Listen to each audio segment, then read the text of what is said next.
Hello everyone. आज के इस वीडियो में आपका स्वागत है और आज के इस वीडियो में हम आपके ई का चौथा चैप्टर स्टार्ट करेंगे।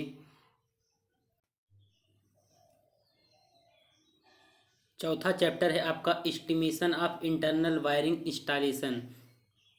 देखिए, इसमें इंटरनल वायरिंग से रिलेटेड जितने भी ऑब्जेक्टिव क्वेश्चन हैं हम उसको सॉल्व कराएंगे।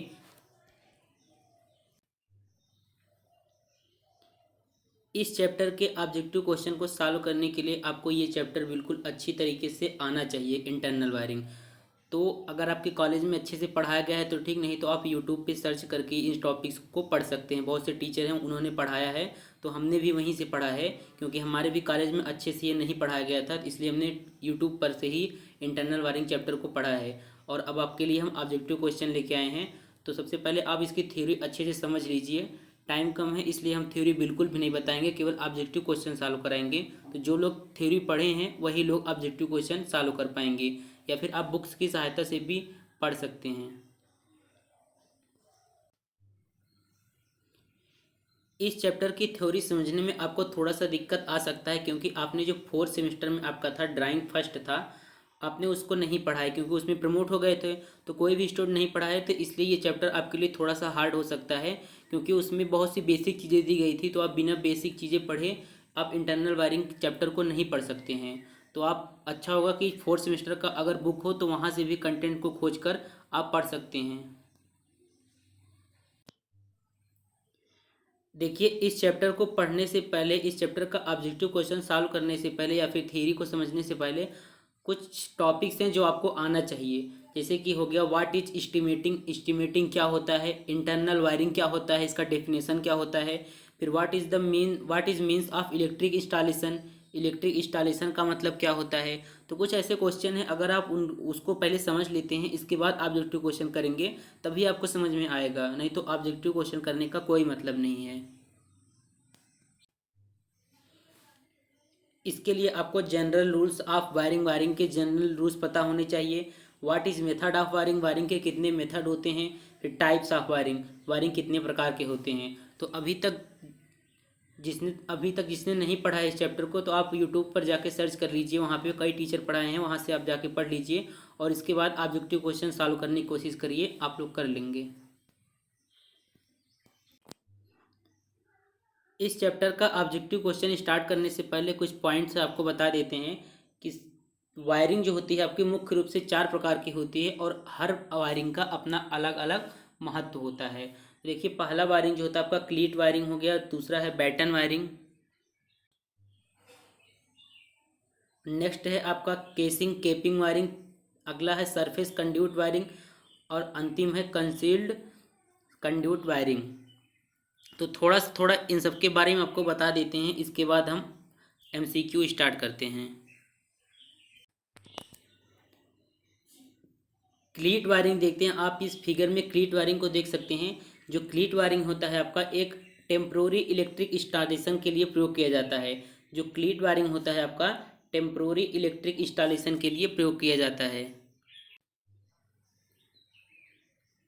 इस फिगर में आप देख पा रहे होंगे, ये जो है आपका ये क्लीट है, और दो क्लीट की परस्पर दूरी जो होती है 30 सेमी 30 सेमी रखी जाती है। और क्लीट वायरिंग में जो होता है हम पीवीसी या बीआईआर प्रकार के केबल का प्रयोग करते हैं। अब हम बैटन वायरिंग देखते हैं कि बैटन वायरिंग क्या होता है। देखिए, बैटन किसे बोलते हैं। बैटन जो होता है, बैटन जो होता है आपका लकड़ी से बना एक बेस होता है, और इसी लकड़ी से बने बेस के ऊपर हम क्या करते हैं, वायर को जो होते हैं, तार जो होता है आपका उसी पर स्थापित करते हैं। तो इसी को हम क्या बोलते हैं, बैटन बोलते हैं। और जो आपका बैटन वायरिंग है, ये वायरिंग करने का सबसे पुराना तरीका होता है। अब हम अगला वायरिंग देखते हैं। जो अगला वायरिंग का प्रकार है आपका वो होता है केसिंग केपिंग वायरिंग। आपने इस प्रकार के पट्टी को देखा होगा, इसे क्या बोलते हैं, केसिंग केपिंग बोलते हैं। ये जो होता है जिसमें वायर को स्थापित किया जाता है उसे केपिंग बोलते हैं, और उसको ढकने के लिए हम केपिंग का प्रयोग करते हैं। तो इस प्रकार की जो वायरिंग होती है इसका आजकल बहुत ज़्यादा प्रयोग किया जा रहा है, इसे ही बोलते हैं केसिंग केपिंग वायरिंग। अब हम ऑब्जेक्टिव क्वेश्चन देखते हैं इंटरनल वायरिंग पर आधारित। आप पहले इसका थ्योरी पढ़ लीजिए, किसी भी यूट्यूब चैनल से कहीं से भी पढ़ लीजिए, उसके बाद ही ऑब्जेक्टिव क्वेश्चन सॉल्व कर पाएंगे।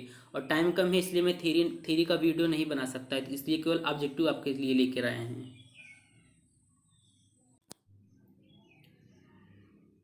अब क्वेश्चन नंबर 1 देखते हैं। आपका क्वेश्चन नंबर 1 है कि कंज्यूमर परिसर में एनर्जी मीटर की ऊंचाई होनी चाहिए। 4 ऑप्शन है, 1.5 मीटर, 3 मीटर, 2.50 मीटर और चौथा है NOT, मतलब नन ऑफ दीज। तो इसका आंसर बताइए आप लोग कि कंज्यूमर परिसर में एनर्जी मीटर की ऊंचाई कितनी होनी चाहिए। इसका जो सही ऑप्शन है वो पहला ऑप्शन सही है। कंज्यूमर परिसर में एनर्जी मीटर की ऊंचाई 1.5 मीटर होनी चाहिए, ताकि हम 1.5 मीटर होनी चाहिए ताकि हम उसकी रीडिंग क्या करें, सरलता से ले सकें वहाँ पर। और साथ ही जो एनर्जी मीटर लगाया जाता है, अब हम अगला क्वेश्चन देखते हैं। हमारा अगला क्वेश्चन है कि एक फ्यूज इलेक्ट्रिक सर्किट को अधिक करंट से सुरक्षा प्रदान करता है। कौन सा प्रतीक फ्यूज को प्रदर्शित करता है। आपको चित्र में 4 ऑप्शन दिख रहे हैं, पहला, दूसरा, तीसरा और चौथा। तो जल्दी से इसका आंसर करिए कि कौन सा सिंबल फ्यूज को प्रदर्शित करता है।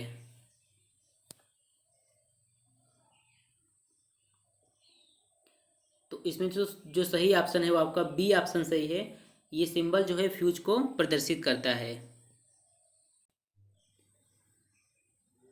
देखिए पहला वाला जो सिंबल है आपका वो वन वे स्विच का है, और दूसरा जो सिंबल है वो आपका फ्यूज को प्रदर्शित करता है। आपको बता दें ये जो आपका फ्यूज को प्रदर्शित करने वाला ये सिंबल जो दिख रहा है, यह इंडियन स्टैंडर्ड सिंबल नहीं है। आगे हम आपको बताएंगे इंडियन स्टैंडर्ड सिंबल का में फ्यूज को कैसे प्रदर्शित करते हैं।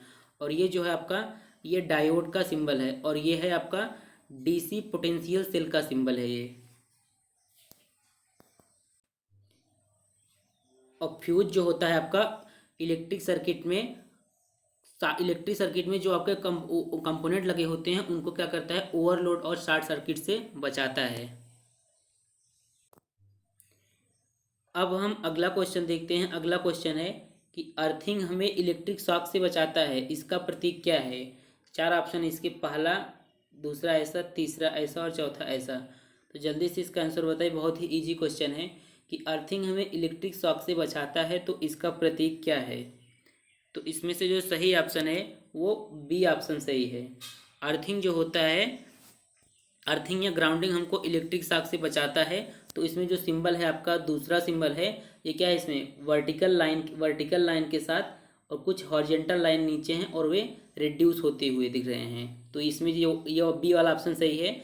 अगर ऐसा ऐसा स्वीकार नहीं किया जाता है, इस प्रकार का सिंबल स्वीकार नहीं किया जाता है, इसलिए इसमें आपका दूसरा ऑप्शन जो है करेक्ट है। अब हम अगला क्वेश्चन देखते हैं। अगला क्वेश्चन है कि टू वे स्विच में कितने कनेक्टिंग टर्मिनल होते हैं। तो आप इसको तो बिना टू वे स्विच को सिंबल बनाए या उसको देखे बिना नहीं बता सकते हैं, इसलिए आपको जो सिंबल्स हैं ड्राइंग आपका जो फर्स्ट पढ़े थे उसमें सिंबल पहले ही चैप्टर में दिया गया था, तो उसको एक बार फिर से रिवाइज कर लीजिए क्योंकि वो बहुत ही इंपॉर्टेंट हैं। तो आप बताइए कि टू वे स्विच में कितने कनेक्टिंग टर्मिनल होते हैं। 4 ऑप्शन दिए गए हैं इसके। देखिए पहला ऑप्शन है 1, दूसरा 2, तीसरा 3, चौथा 4। तो टू वे स्विच में कितने कनेक्टिंग टर्मिनल होते हैं। तो इसका जो सही ऑप्शन है वो 3 कनेक्टिंग टर्मिनल होते हैं। अब आपको बता देते हैं कि कैसे। देखिए इस चित्र में आप देख पा रहे हैं कि एक टू वे स्विच को चित्र दिखाए हैं। इसमें आप देख सकते हैं इसमें 3 कनेक्टिंग टर्मिनल है, 1 2 3 कनेक्टिंग टर्मिनल है। तो इसका सही ऑप्शन जो होगा वो 3 कनेक्टिंग टर्मिनल होगा। अब हम अगला क्वेश्चन देखते हैं। अगला क्वेश्चन है कि नमी वाले स्थान पर किस वायरिंग का प्रयोग किया जाता है। तो इसके लिए आप वायरिंग के टाइप्स पढ़ेंगे तभी ये क्वेश्चन कर पाएंगे। नमी वाले स्थान पर किस वायरिंग का प्रयोग किया जाता है। पहला ऑप्शन है क्लीट वायरिंग, दूसरा कंड्यूट, तीसरा बैटन वायरिंग, चौथा है केसिंग कीपिंग वायरिंग। तो जल्दी से आप लोग इसका आंसर करिए। जो लोग चौथा चैप्टर पढ़ चुके हैं इंटरनल वायरिंग, वही इस क्वेश्चन को समझ सकते हैं और इसका आंसर दे सकते हैं। तो जल्दी से बताइए नमी वाले स्थान पर किस वायरिंग का प्रयोग किया जाता है। तो इसमें जो आपका सही ऑप्शन है वो है कंड्यूट वायरिंग का प्रयोग करते हैं हम नमी वाले स्थान पर।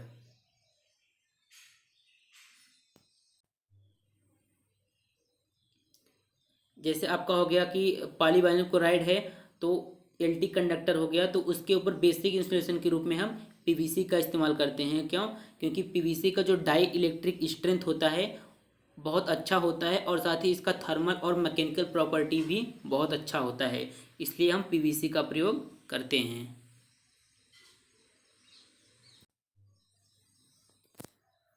अब हम अगला क्वेश्चन देखते हैं। अगला क्वेश्चन है आपका क्वेश्चन नंबर 7 करा है कि डोमेस्टिक एप्लीकेशन के लिए सबसे अच्छी वायरिंग कौन सा है। What is the best type of wiring used in domestic application. पहला है कंड्यूट वायरिंग, दूसरा है क्लीट वायरिंग, तीसरा है बैटन वायरिंग, चौथा है एनओटी मतलब नन ऑफ दीज। तो जल्दी से आप लोग इसका आंसर बताइए कि डोमेस्टिक एप्लीकेशन के लिए सबसे अच्छी वायरिंग कौन सा है। तो देखिए इसका जो सही ऑप्शन है वो पहला ऑप्शन इसमें से सही है। क्यों? क्योंकि देखो जो क्लीट वायरिंग होता है, फिर से बता देते हैं,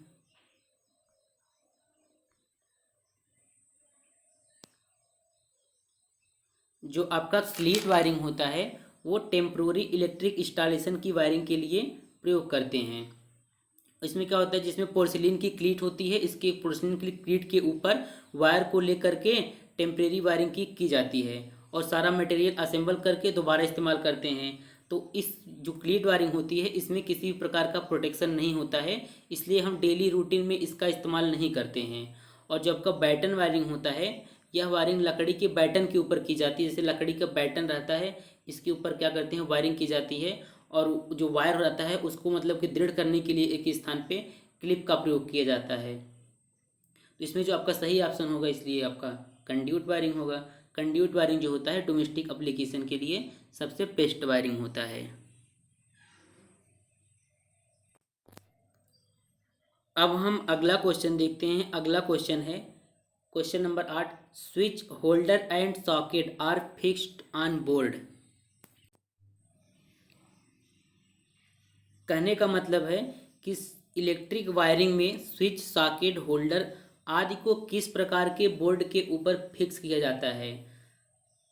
पहला ऑप्शन है सनमाइका, दूसरा है आयरन, तीसरा है स्टील, चौथा है कॉपर। तो आप लोग इसका आंसर बताइए कि इलेक्ट्रिक वायरिंग में स्विच, सॉकेट, होल्डर आदि को किस प्रकार के बोर्ड के ऊपर फिक्स किया जाता है। इसका आंसर करिए आप लोग जल्दी से। तो देखिए इसमें जो आपका सही ऑप्शन है वो सनमाइका है। जो स्विच, होल्डर एंड सॉकेट होते हैं वो सनमाइका बोर्ड के ऊपर फिक्स किए जाते हैं।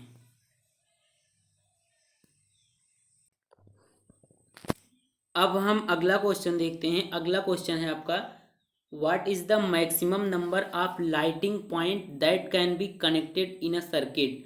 कहने का मतलब है कि हम कितने अधिकतम नंबर में लाइटिंग पॉइंट एक सर्किट में जोड़ सकते हैं। हम कितने अधिकतम नंबर में लाइटनिंग पॉइंट एक सर्किट में जोड़ सकते हैं। पहला ऑप्शन है 5, दूसरा 10, तीसरा 8, चौथा 12। आपको इंटरनल वायरिंग से संबंधित जो रूल्स होते हैं आपको उसको पढ़ना होगा, तभी आप ये क्वेश्चन सॉल्व कर सकते हैं। तो जल्दी से इसका आप लोग आंसर करिए। देखिए इसका जो सही ऑप्शन है वो है 10, क्योंकि हम 10 पॉइंट जिनकी अधिकतम क्षमता 800 वाट से अधिक होती है, 10 पॉइंट जिनकी अधिकतम क्षमता 800 पॉइंट से अधिक हो, उन्हें एक सर्किट बनाकर हम इस्तेमाल कर सकते हैं। तो वायरिंग से संबंधित जो सामान्य नियम है अब जब आप उसको पढ़ेंगे तब इस प्रकार के क्वेश्चन सॉल्व कर पाएंगे। अब हम अगला क्वेश्चन देखते हैं। अगला क्वेश्चन है क्वेश्चन नंबर 10 कि किस तरह की वायरिंग के लिए हमें हाउस का कंस्ट्रक्शन वर्क करने से पहले सभी तरह की प्लानिंग करनी पड़ती है। पहला ऑप्शन है क्लीट वायरिंग, दूसरा बैटन वायरिंग, तीसरा है कंड्यूट सरफेस वायरिंग, चौथा है कंड्यूट कंसील्ड वायरिंग। तो आप लोग इसका आंसर बताइए कि किस तरह की वायरिंग के लिए हमें हाउस का कंस्ट्रक्शन वर्क करने से पहले सभी तरह की प्लानिंग करनी पड़ती है। देखिए इसका जो सही ऑप्शन है वो है कंड्यूट कंसील्ड वायरिंग।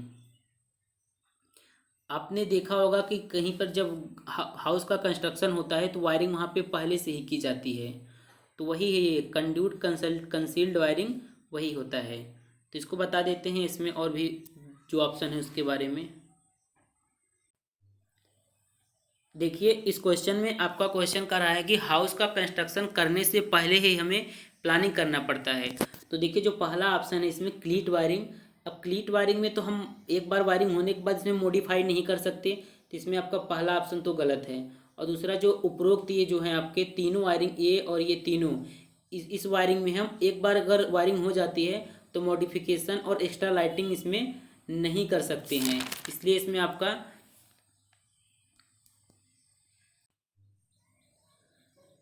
सॉरी, इसमें हमने जो भी बताया आपको कि ये उपरोक्त के जो तीनों वायरिंग है इसमें हम मॉडिफिकेशन क्या कर सकते हैं, बाद में भी कर सकते हैं, क्योंकि ये क्लीट वायरिंग, बैटन वायरिंग और कंड्यूट सरफेस वायरिंग जो है, देखिए जो जो आपका ये वाला है कंड्यूट कंसील्ड वायरिंग, इसमें एक बार बन जाने के बाद मतलब कि वायरिंग होने के बाद इसमें कोई मॉडिफिकेशन नहीं कर सकते हैं। और इन तीनों में हम क्या कर सकते हैं, मॉडिफिकेशन या एक्स्ट्रा लाइटिंग अगर बाद में भी करना हुआ तो कर सकते हैं, इसलिए इसमें आपका जो है चौथा ऑप्शन वो है करेक्ट है।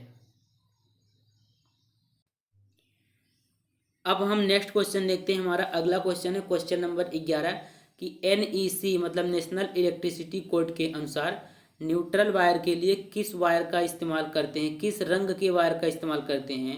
पहला ऑप्शन है रेड, दूसरा ब्लू, तीसरा ब्लैक, चौथा ग्रीन। तो ये बहुत ही सिंपल क्वेश्चन है, इसका आंसर बताइए कि NEC के अनुसार न्यूट्रल वायर के लिए किस रंग के वायर का इस्तेमाल करते हैं, रेड, ब्लू, ब्लैक, ग्रीन।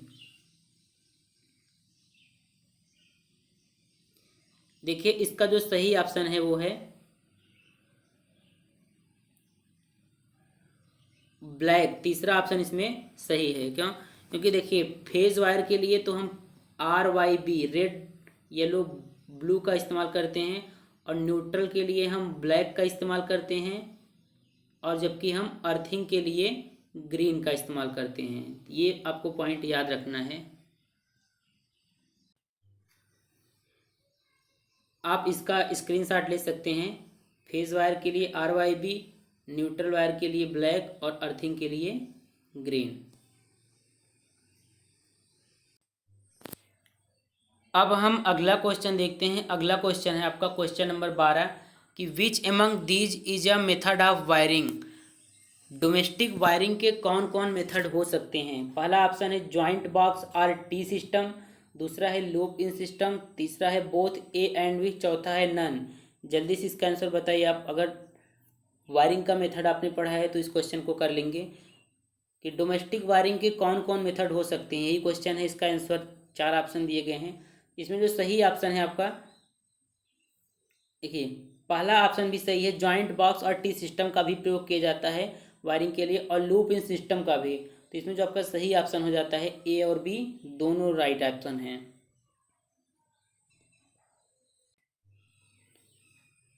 अब हम अगला क्वेश्चन देखते हैं क्वेश्चन नंबर 13 कि फ्लोरेसेंट ट्यूब को किस सप्लाई से ऑपरेट कर सकते हैं। Fluorescent tube can be operated on, पहला ऑप्शन है AC सप्लाई, दूसरा DC सप्लाई, तीसरा है both AC as well as DC, चौथा है लो वोल्टेज DC। तो इसमें जो आपका सही ऑप्शन है, जल्दी से आंसर बताइए।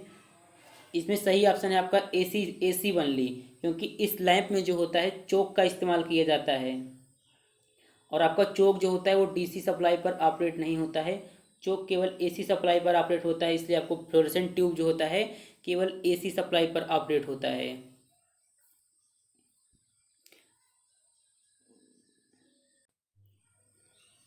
अब हम अगला क्वेश्चन देखते हैं क्वेश्चन नंबर 14 कह रहा है कि what are the types of conduits available, मतलब कि हम कंड्यूट्स की वायरिंग में किस प्रकार के कंड्यूट का प्रयोग करते हैं। पहला है PVC कंड्यूट्स, दूसरा है फ्लेक्सिबल कंड्यूट, तीसरा है heavy gauge steel screwed conduit, चौथा है ऑल ऑफ दीज। तो हम कंड्यूट वायरिंग में किस प्रकार के कंड्यूट का इस्तेमाल करते हैं।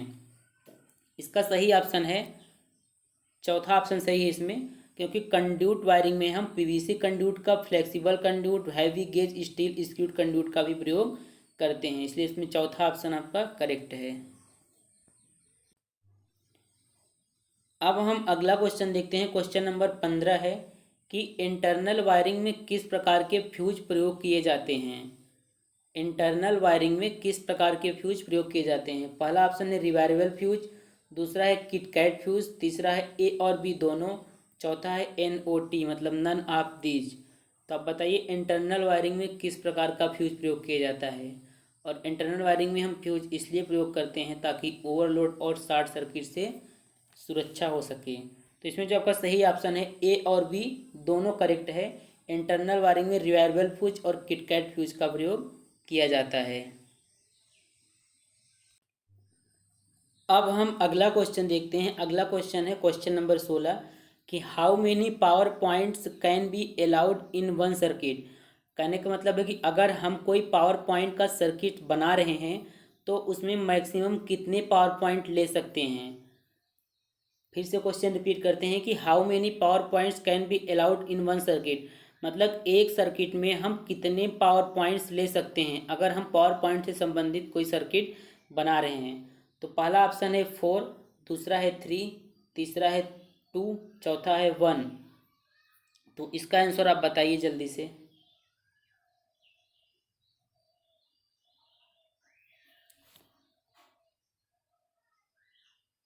देखिए इसमें जो आपका सही ऑप्शन है वो तीसरा ऑप्शन सही है। 2 पावर पॉइंट्स का प्रयोग कर सकते हैं, 2 पावर पॉइंट्स ले सकते हैं। देखिए एक पावर सर्किट में मैक्सिमम पावर की कैपेसिटी 3000 वाट तय होती है और इस 3000 वाट के लिए हम सिर्फ 2 पावर पॉइंट मैक्सिमम ले सकते हैं, इसलिए इसमें आपका तीसरा ऑप्शन जो है वो करेक्ट है। अब हम अगला क्वेश्चन देखते हैं। क्वेश्चन नंबर 17 करा है कि which type of wiring is suitable for multi storey building, मतलब कि हमें मल्टी स्टोरी बिल्डिंग के लिए किस प्रकार की वायरिंग का प्रयोग करना चाहिए। पहला ऑप्शन है ट्री सिस्टम, दूसरा है रिंग मेन सिस्टम, तीसरा है डिस्ट्रीब्यूशन बोर्ड सिस्टम और चौथा है ring main distribution board system. तो आप लोग इसका आंसर बताइए। जो चैप्टर नंबर 4 पढ़े हैं वही इस टाइप के क्वेश्चन का आंसर दे सकते हैं कि हमें मल्टी स्टोरी बिल्डिंग के लिए किस प्रकार की वायरिंग का प्रयोग करना चाहिए।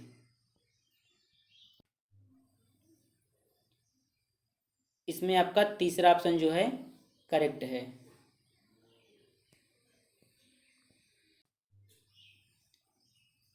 अब हम अगला क्वेश्चन देखते हैं। अगला क्वेश्चन है क्वेश्चन नंबर 18 कि एक वायरिंग में शॉर्ट सर्किट होने पर करंट की स्थिति क्या होगी। पहला ऑप्शन है 0, दूसरा है वेरी लो, तीसरा नॉर्मल, वेरी हाई करंट। तो इसका बिल्कुल सिंपल सा क्वेश्चन है, इसका आंसर आप बताइए कि वायरिंग में अगर शॉर्ट सर्किट होता है तो करंट की स्थिति क्या होगी। करंट 0 हो जाएगा, वेरी लो हो जाएगा, नॉर्मल ही रहेगा या फिर वेरी हाई होगा। तो आपको पता है जब किसी भी वायरिंग में शॉर्ट सर्किट या सर्किट में शॉर्ट सर्किट होता है तो उसका करंट जो होता है बहुत ज़्यादा हाई हो जाता है। चौथा ऑप्शन इसमें आपका करेक्ट है। अब हम अगला क्वेश्चन देखते हैं। अगला क्वेश्चन है क्वेश्चन नंबर 19 कि ELCB क्यों लगाना चाहिए। देखिए use of ELCB is advisable for, चार ऑप्शन दिए गए हैं। पहला ऑप्शन है ह्यूमन सेफ्टी, दूसरा है ease to receive vent trips, तीसरा है प्रोटेक्टिंग फ्रॉम शॉर्ट सर्किट, चौथा है नन।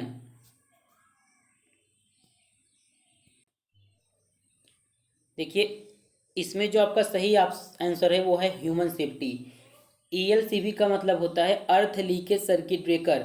और अर्थ लीकेज सर्किट ब्रेकर क्या होता है, जैसे कि अगर किसी ह्यूमन बॉडी में अगर शॉक का करंट लग रहा है तो ऐसी कंडीशन में जो ELCB होता है आपका सर्किट को आइसोलेट करके ह्यूमन को सेफ्टी प्रदान करता है, इसलिए इसमें आपका पहला ऑप्शन जो है वो करेक्ट है। अब हम अगला क्वेश्चन देखते हैं। क्वेश्चन नंबर 20 है कराया कि question number 20 according to house wiring rules as per ISI specification the switch board should be fitted at a height of. कहने का मतलब है हाउस वायरिंग को ISI स्पेसिफिकेशन के हिसाब से हमारे स्विच बोर्ड का जो प्लेसमेंट हाइट है वह कितना होना चाहिए। फिर से क्वेश्चन रिपीट करते हैं कि हाउस वायरिंग को ISI स्पेसिफिकेशन के हिसाब से हमारा जो स्विच बोर्ड होता है उसका प्लेसमेंट हाइट कितना होना चाहिए। तो पहला ऑप्शन है 0.5, दूसरा है 1.5, तीसरा है 2.5, चौथा है 3.5। तो इसका जो सही ऑप्शन है वो है 1.5 मीटर होना चाहिए।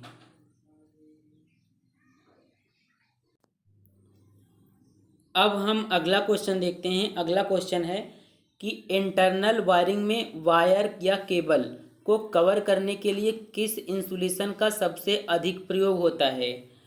पहला ऑप्शन है पेपर, दूसरा है वुड, तीसरा है ग्लास, चौथा है पीवीसी। क्वेश्चन फिर से रिपीट करते हैं कि इंटरनल वायरिंग में वायर या केबल को कवर करने के लिए किस इंसुलेशन का सबसे अधिक प्रयोग करता है। तो देखिए इसमें जो आपका सही ऑप्शन है वो पीवीसी है, पॉली वाइनिल क्लोराइड। तो इसका सही ऑप्शन जो है पीवीसी है। आपको पहले ही बता दिए कि पीवीसी जो होता है बहुत अच्छा इंसुलेटिंग मटेरियल होता है और एलटी कंडक्टर जो होते हैं उसके इंसुलेशन के रूप में हम पीवीसी का इस्तेमाल करते हैं। अब हम क्वेश्चन नंबर 23 देखते हैं। 23वां नंबर क्वेश्चन है कि बैटन वायरिंग में केबलों को स्थान पर दृढ़ता से क्लिप करने के लिए क्या उपयोग करते हैं। गांठ का उपयोग करते हैं, क्लैंप का, कि लिंक क्लिप का, टैग्स का। तो जल्दी से आप लोग इसका आंसर बताइए कि बैटन वायरिंग में केबलों को स्थान पर दृढ़ता से क्लिप करने के लिए उपयोग करते हैं। तो आपको बताया था जो बैटन वायरिंग होता है एक लकड़ी का क्या होता है बैटन होता है, इस पर आपकी वायर को इंस्टॉल किया जाता है और वायर को दृढ़ता से रखने के लिए हम लिंक क्लिप का प्रयोग करते हैं। इसमें जो आपका सही ऑप्शन है वो तीसरा ऑप्शन करेक्ट है। अब हम अगला क्वेश्चन देखते हैं। ये क्वेश्चन बहुत ही अच्छा है, बहुत ही इंपॉर्टेंट भी क्वेश्चन है कि which rule should be followed in electrical wiring. मतलब कि इलेक्ट्रिकल वायरिंग में किस अधिनियम का पालन करना चाहिए। पहला ऑप्शन है इंडियन इलेक्ट्रिसिटी रूल 1955, दूसरा है 1956, तीसरा है 1957 और चौथा है 1958। तो इसका जो सही आंसर है वो है आपका इंडियन इलेक्ट्रिसिटी रूल 1956 का पालन करना चाहिए इलेक्ट्रिकल वायरिंग में। अब हम अगला क्वेश्चन देखते हैं। Question number 25। क्वेश्चन नंबर 25 कह रहा है कि स्विच को फर्श तल से कितनी ऊंचाई पर स्थित होना चाहिए। पहला ऑप्शन है 1.5 मीटर, दूसरा 0.90 मीटर, तीसरा 0.75 मीटर और चौथा है नन। तो स्विच को फर्श तल से कितनी ऊंचाई पर स्थित होना चाहिए। इसमें जो आपका सही ऑप्शन है पहला ऑप्शन करेक्ट है। स्विच की फर्श तल से ऊंचाई जो होनी चाहिए 1.5 मीटर होनी चाहिए। अब हम अगला क्वेश्चन देखते हैं। हमारा अगला क्वेश्चन है क्वेश्चन नंबर 26 कह रहा है कि घरेलू वायरिंग में स्विच को हमेशा लगाया जाता है। पहला ऑप्शन है फेज वायर में, दूसरा न्यूट्रल वायर में, तीसरा ग्राउंड वायर में और चौथा है फेज एंड न्यूट्रल वायर में। तो आप बताइए कि घरेलू वायरिंग में फेज को कहाँ पर लगाया जाता है। घरेलू वायरिंग में स्विच को कहाँ पर लगाया जाता है, फेज वायर में, न्यूट्रल वायर में, ग्राउंड वायर में, फेज एंड न्यूट्रल वायर में। तो इसमें जो सही ऑप्शन है आपका घरेलू वायरिंग में स्विच को फेज वायर में लगाया जाता है। अब हम अगला क्वेश्चन देखते हैं। क्वेश्चन नंबर 27 कि 3 पिन वाले प्लग में तीसरी पिन किस लिए लगाई जाती है। आपने 3 पिन वाला प्लग देखा होगा, तो आप बताइए कि तीसरी पिन किस लिए लगाई जाती है। पहला ऑप्शन है आवश्यकता पड़ने पर 3 फेज सप्लाई के लिए, दूसरा है अर्थिंग प्रोवाइड करने के लिए, तीसरा है सॉकेट में प्लग उल्टा न हो बचाने के लिए, चौथा है इनमें से कोई नहीं। तो आपको पता है कि 3 पिन वाले प्लग में जो तीसरी पिन होती है उसको अर्थिंग प्रोवाइड करने के लिए लगाया जाता है। तो दूसरा ऑप्शन इसमें करेक्ट है। अब हम अगला क्वेश्चन देखते हैं। क्वेश्चन नंबर 28 करा कि switch socket plug are made up of. मतलब कि स्विच सॉकेट और प्लग जो होते हैं आपका किस पदार्थ से बने होते हैं। पहला ऑप्शन है कॉपर, दूसरा है एल्यूमिनियम, तीसरा है बैकेलाइट, चौथा है माइका। तो जल्दी से आप लोग बताइए कि स्विच सॉकेट और प्लग किसके बने होते हैं। तो इसमें जो सही ऑप्शन है वो आपका बैकेलाइट से बना होता है, क्योंकि इसका जो मेल्टिंग टेम्परेचर होता है बहुत ज़्यादा होता है, मतलब कि ये जो पदार्थ होते हैं बहुत ज़्यादा ताप को सहन कर सकते हैं। अब हम अगला क्वेश्चन देखते हैं। अगला क्वेश्चन है आपका, फैन की फर्श से ऊंचाई रखनी चाहिए। जो फैन है और ये फर्श है तो इसकी ऊंचाई कितनी रखनी चाहिए। वायरिंग से संबंधित रूल में ये बताया गया है कि फैन की फर्श से ऊंचाई कितनी रखनी चाहिए। तो आपको बता दें कि फैन की फर्श से ऊंचाई जो रखनी चाहिए वो हमेशा 2.55 मीटर रखनी चाहिए। तो आज के इस वीडियो में इस चैप्टर से इतना ही क्वेश्चन। अब अगले वीडियो में हम इस चैप्टर से और भी क्वेश्चन लाएंगे, लेकिन उसके लिए आपको ये चैप्टर का थ्योरी पढ़ना होगा। बिना थ्योरी पढ़े आप इनके क्वेश्चन नहीं कर सकते, क्योंकि बहुत से लोग ऐसे हैं जो केवल ऑब्जेक्टिव क्वेश्चन सॉल्व करना चाहते हैं, उनको थ्योरी से कोई मतलब ही नहीं है। तो बिना थ्योरी के आप ऑब्जेक्टिव क्वेश्चन नहीं सॉल्व कर पाएंगे। ये बात अलग है कि आप ऑब्जेक्टिव क्वेश्चन को रट लें। तो अब मिलते हैं अगले वीडियो में।